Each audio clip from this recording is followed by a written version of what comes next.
Hello story lovers, welcome to Nana's Fairytales, where we bring you interesting and enchanting tales. Today we would be learning the reward of kindness in the captivating story of Little Ada and the Mysterious Old Woman. Don't forget to subscribe to our channel and turn on the notification bell. Ready? Let's go. Once upon a time, there was a little village settled in the midst of fertile lands and lush vegetations. The inhabitants of this village loved good food and festivities. They worked so hard in their farm to earn their living and despised any man known for laziness. In this village, there was an old woman who lived among them. No one knows her relatives. She had no child, no sisters or brothers, no relatives at all, and the villagers wondered where she came from. People labeled her all sorts of things. Some said she has been married to 5 different men and killed them all. Others said she committed a taboo while she was young, and the gods were punishing her for her crimes. It was also rumored that she ate up all her children using the power of witchcraft. No one wanted to associate with her. The villagers kept her at arm's length and went about their daily activities as though she doesn't exist. No one speaks to her. No one helps her in time of need, for they believe that associating with such person will bring them ill luck. However, there was a little girl in that village called Ada. She looks at the old helpless woman with pity each time she's going to the farm with her parents. She sneaks out of their house and gets food for the old woman.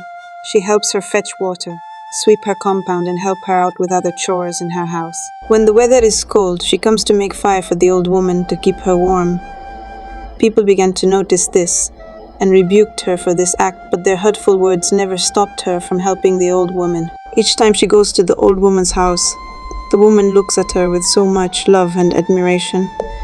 She keeps saying to her, "One day you'd reap the fruits of kindness." Many months later, it stopped raining in the village. People went as far as distant communities in search of water. But one thing baffled Ada. Each time she comes to the old woman's house amidst the drought, the old woman always has water in her house. Ada wondered how this happens, since the woman is old and weak and as such cannot journey to the neighboring village for water. When she asked the woman where she gets water from, the old woman simply said, "Just come here whenever you are in need of water. You will always find water here." Throughout the drought, Ada had water to take to her parents without having to journey to a distant land. The villagers envied her, but they could not do anything about it. They dared not beg the old woman for water, since they rejected her and treated her badly. As the days rolled by, the plants and vegetables in their farms began to die of heat and intense dehydration.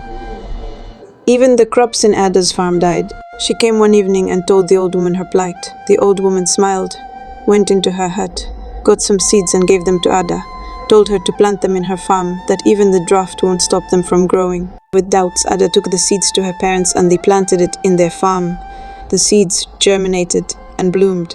The crops grew healthily, and when time for harvest came, the harvest was bountiful. The villagers in Awi wondered the secret behind Ada's success.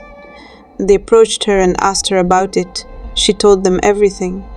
How the miraculous seeds the old woman gave her defied the drought. The villagers, still in shock, went to meet the old woman. When they got there, it was as if she already knew why they had come. As she quietly came out of her hut, and before they could say anything, she said to them, "I know that you've come to know who I am and why I always had water during the drought and has magical seeds that yields irrespective of the drought. I am Aku, the goddess of productivity and fertility.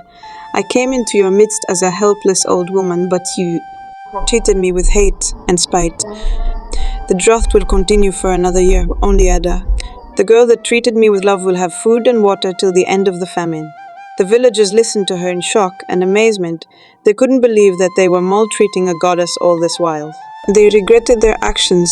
They wished they never treated the old woman badly, but there's no need crying over spilt milk.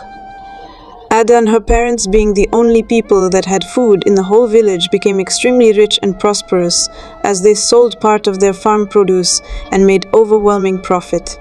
And so, this is the story that teaches us to be kind to people and always help people who are in need, for we may not know the huge blessings we might receive in return. Thanks for watching. I hope you enjoyed the story. Tell us what you learned in the story.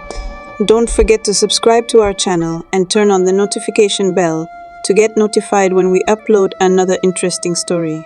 See ya!